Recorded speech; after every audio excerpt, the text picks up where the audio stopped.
नमस्कार बच्चों, सबसे पहले आज मैं आपको बताती हूँ पाठ है नाना साहब की पुत्री देवी मैना को भस्म कर दिया गया। इस पाठ का सारांश बताती हूँ और इसकी रचयिता कौन है? चपला देवी। चपला देवी अपने समय की जो गुमनाम लेखिकाएँ थीं उनमें से एक हैं। जैसे बहुत सारे लेखक और लेखिकाओं का परिचय आपको इतिहास में या हिंदी साहित्य में दर्ज मिलता है, लेकिन इनका इतिहास में कहीं लिखा ना बहुत कम नाम मिलता है। और इस कारण इस पाठ से ही इन्हें समझो कि एक तरह से स्थान मिला हिंदी साहित्य। स्वतंत्रता संग्राम के दौरान जितनी भी घटनाएं घटी उसमें इस प्रसंग को इन्होंने उठाया है। कहानी शुरू होती है, घटनाक्रम शुरू होता है कि सन 1857 की स्वतंत्रता संग्राम का जो शंखनाद हो चुका था और बहुत सारे लोगों ने बलिदान दिया था। तो उसी में एक बलिदान था नाना साहब की पुत्री देवी मैना का, जो एक किशोरी बेटी थी और अंग्रेज़ों के क्रूर अत्याचार का शिकार हुई थी। पिठूर में जो नाना साहब का महल था उसमें क्या हुआ, अंग्रेज़ों ने आज़ादी के बाद सन 1857 के संग्राम में जो विद्रोही नेता धुंधु पंत थे, इन्होंने क्या किया था, अंग्रेज़ों के बहुत सारे लोगों को मार दिया था। तो स्त्रियों को पुरुषों को मार दिया। तो नाना धुंधु पंत जब आज़ादी की लड़ाई लड़ रहे थे और जब असफल हो गए, अंग्रेज़ों से हार गए, तो वो चले गए, भाग गए और अपनी बेटी को नहीं ले जा सके। उनकी बेटी कहाँ रही? महल में रह गई। तो अंग्रेज़ों ने क्या किया है, उसके बाद जब नाना धुंधु पंत नहीं पकड़ में आए तो उन्होंने उनकी सारी संपत्ति को नष्ट करने का योजना बनाई और वे उनके महल के पास पहुंच गए और उसे गिराने लगे। और कारण क्या था? तो अंग्रेज़ों ने जो कानपुर में भीषण हत्याकांड किया था, उसके बाद वे बिठूर पहुँचे और उन्होंने नाना साहब का महल जो है तोड़ दिया, लूट लिया। लूटने के बाद उन्होंने महल को भस्म करने के लिए तोपें लगा दी। इसी दौरान एक लड़की आती है और अंग्रेज़ सेनापति हे से प्रार्थना करती है कि आप जो है इस महल को ना तोड़। सेनापति को उसमें दया आ गई, क्योंकि सेनापति की पुत्री मैरी जो थी वो मैना के साथ रहती, दोनों के आपसी संबंध अच्छे थे, मधुर थे। तो बालिका ने बताया कि चूँकि उसे यह मकान बहुत प्रिय है इसलिए उसे ना तोड़ा जाए। उन्होंने कहा कि इस मकान का कोई कसूर नहीं है, अगर कसूर है तो जिसने कसूर किया है उसे सज़ा दी जाए। इस मकान का कोई कसूर नहीं, इसलिए इस मकान को छोड़ दिया जाए, इस भवन को छोड़ दिया जाए। तो लेकिन सेनापति ने कहा कि नहीं, वो मजबूर हैं, क्योंकि उन्हें आदेश प्राप्त हुआ है कि इस महल को गिरा दें। तब सेनापति को मैना ने पूरा अपना परिचय दिया और बताया कि मैं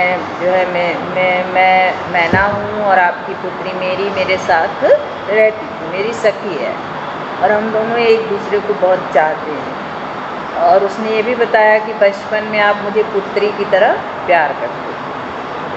तो सेनापति हे को दया आ गई। तो मैना की बातें सुनकर उसे सब याद आ गया। उन्होंने लेकिन कहा कि मैं आज्ञा को नहीं टाल सकता, क्योंकि मुझे जो आज्ञा मिली है उसे हमें पूरा करना है।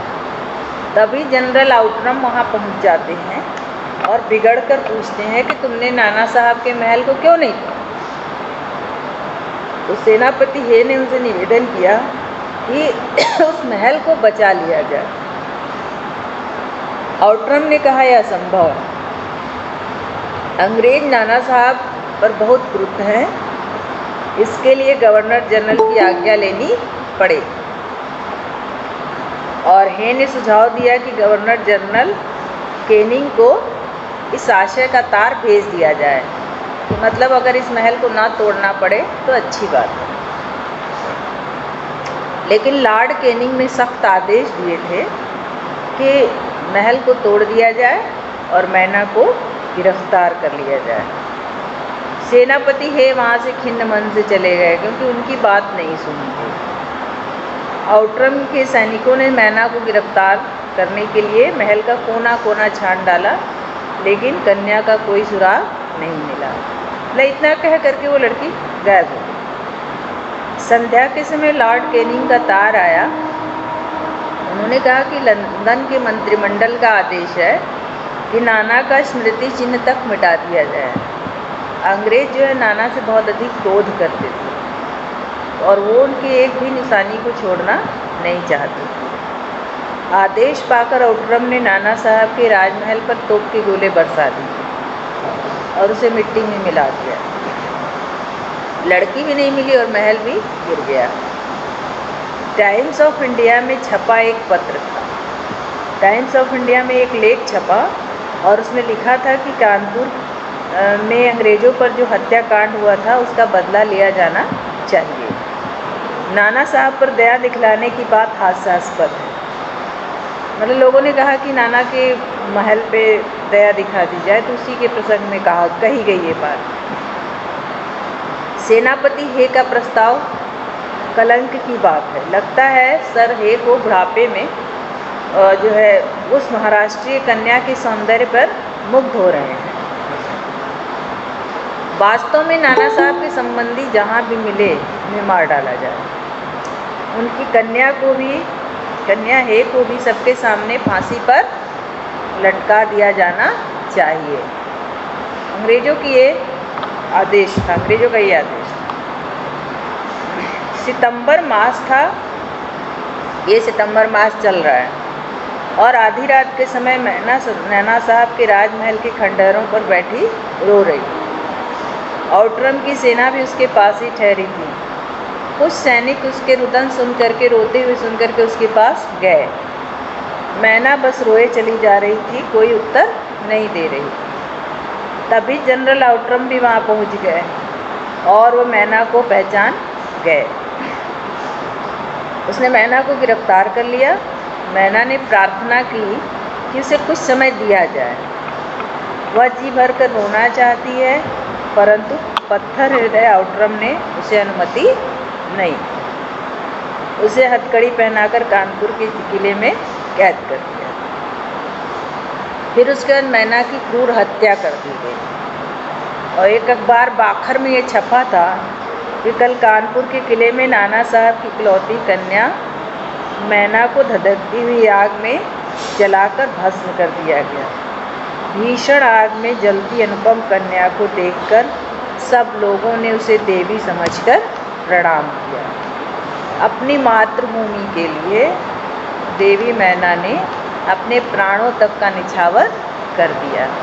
ऐसी वीर साहसी वीरांगना देवी मैना थी।